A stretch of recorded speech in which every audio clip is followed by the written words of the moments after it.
नमस्कार, मैं हूँ हेमंत चढ़ार और आप देख रहे हैं मध्य प्रदेश का नंबर 1 news channel the Bahujan news Damoh MP. Damoh नगर पालिका के मुख्य नगर पालिका अधिकारी सीएमओ प्रदीप शर्मा के चेहरे पर स्याही फेंकने की घटना ने शहर में हलचल मचा दी है।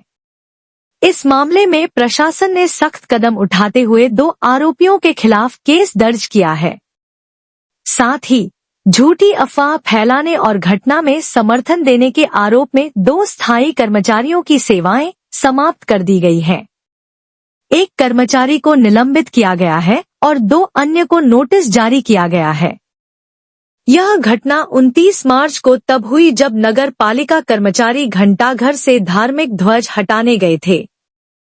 इस कदम का विरोध भाजपा के पूर्व पार्षद विवेक अग्रवाल और हिंदू संगठन के अनुराग यादव ने किया।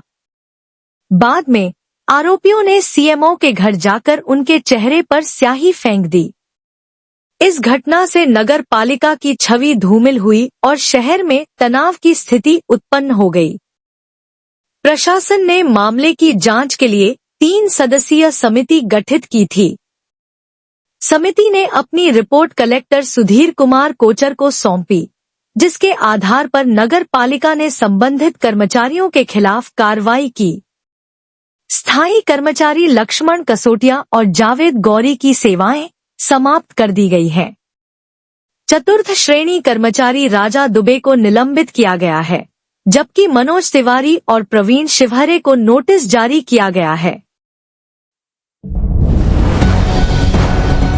दमोह मिशन अस्पताल में अवैध रूप से संचालित कैथ लैब मामले में पुलिस ने बड़ी कार्रवाई करते हुए अस्पताल प्रबंधन समिति के 9 सदस्यों के खिलाफ एफआईआर दर्ज की है।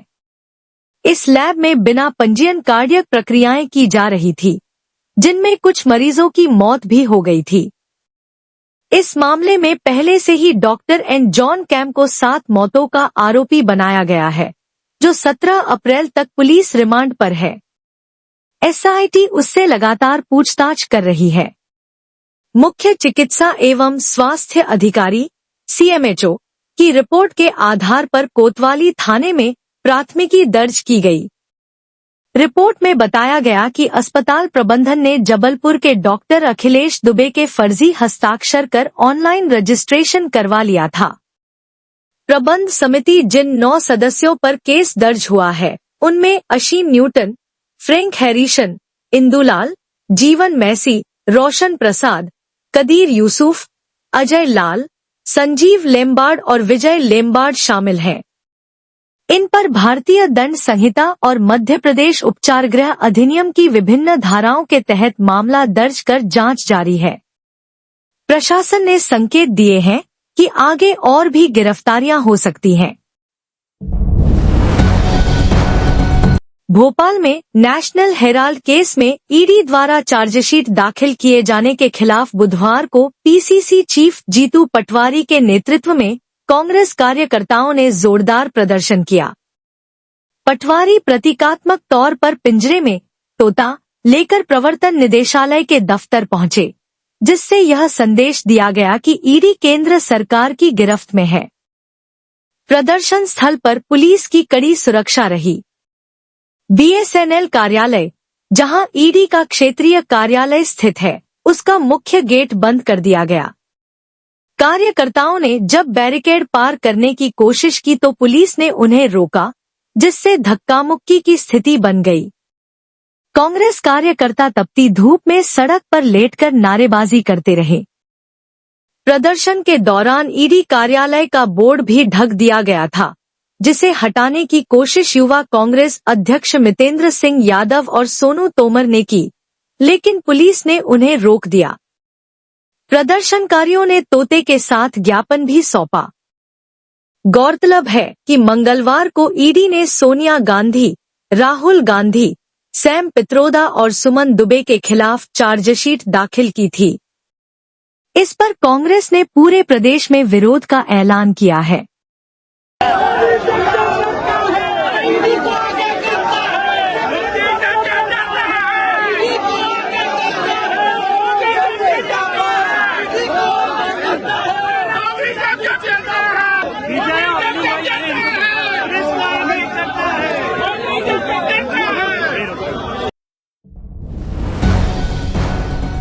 आज भोपाल स्थित भाजपा प्रदेश कार्यालय में आयोजित पत्रकार वार्ता में पार्टी प्रवक्ताओं ने नेशनल हेराल्ड मामले में ईडी की चार्जशीट पर प्रतिक्रिया दी। भाजपा ने कहा कि सोनिया गांधी और राहुल गांधी का नाम चार्जशीट में आना पूर्णतः कानूनी और तकनीकी प्रक्रिया का हिस्सा है। प्रवक्ता ने कांग्रेस पर तीखा हमला बोलते हुए कहा कि कांग्रेस हमेशा से झूठ, छल और कपट की राजनीति करती रही है। उन्होंने कहा, वर्ष 2012 में जब इस मामले की शुरुआत हुई और 2013 में केस दर्ज हुआ, तब कांग्रेस की ही सरकार थी। तो फिर सोनिया और राहुल गांधी के खिलाफ षड्यंत्र किसने किया? भाजपा ने पूछा कि जिस कंपनी पर 90 करोड़ की देनदारी थी, वह कंपनी हजारों करोड़ की कैसे बन गई? साथ ही सवाल उठाया कि गांधी परिवार की यंग इंडिया कंपनी को नेशनल हेराल्ड की संपत्ति कैसे ट्रांसफर हुई? भाजपा ने कांग्रेस के विरोध प्रदर्शन को भ्रष्टाचार छुपाने का प्रयास बताया और कहा कि नेशनल हेराल्ड जैसी ऐतिहासिक संपत्ति को एक परिवार की आवाज बनाना स्वतंत्रता सेनानियों का अपमान है। भाजपा ने कांग्रेस से इन तमाम सवालों पर सीधा जवाब मांगा है। नेशनल हेराल्ड मामले में भाजपा ने गांधी परिवार पर गंभीर आरोप लगाए हैं। रविशंकर प्रसाद ने दावा किया कि गांधी परिवार ने मात्र 50 लाख रुपए में 90 करोड़ की संपत्ति यंग इंडिया लिमिटेड के जरिए हासिल की। एक बात है, कॉमर्स में इस परिवार का जवाब नहीं है। 50 लाख में 90 करोड़ की संपत्ति प्राप्त कर लेना, 90 करोड़ राइट ऑफ कर देना और हजारों करोड़ की संपत्ति का मालिकाना हक प्राप्त कर लेना। और दूसरे एक सदस्य जो मेंबर हैं 3 करोड़ में जमीन खरीदते हैं हरियाणा में और कमर्शियल यूज हो जाता है और 58 करोड़ रुपए में बेच देते हैं। तो ये तो इस देश को सीखना चाहिए कि ये जो गांधी मॉडल ऑफ डेवलपमेंट है, इसलिए मैं इसको गांधी मॉडल ऑफ डेवलपमेंट कह रहा हूं। गांधी जी नहीं, Gandhi model of development. Be very clear about it. क्या सवाल पूछते हैं ये लोग, परिवार के लोग?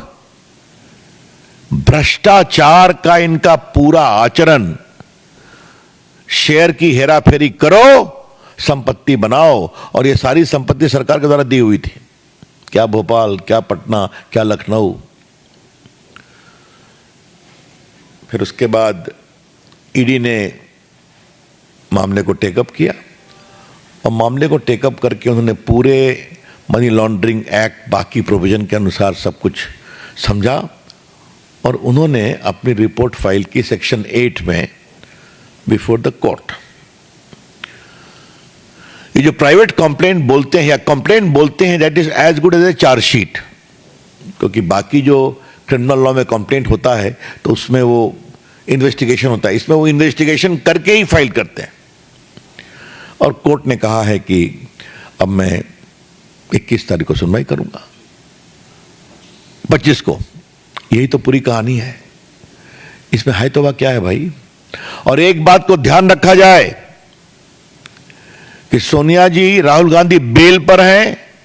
इन्होंने पूरी कार्रवाई को क्वाश करने के लिए हाई कोर्ट, सुप्रीम कोर्ट का दरवाजा खटखटाया और कोई राहत नहीं मिली। सिर्फ यही राहत मिली कि आप पर्सनली कोर्ट में अपीयर नहीं होइएगा, you will appear through lawyer. तो जो चीज 4 साल से चल रही है, जिसमें आप संतोषजनक जवाब नहीं दे पाए, जहां कानून अपना काम कर रहा है, वहां पर कर रहे हैं वेंडेटा।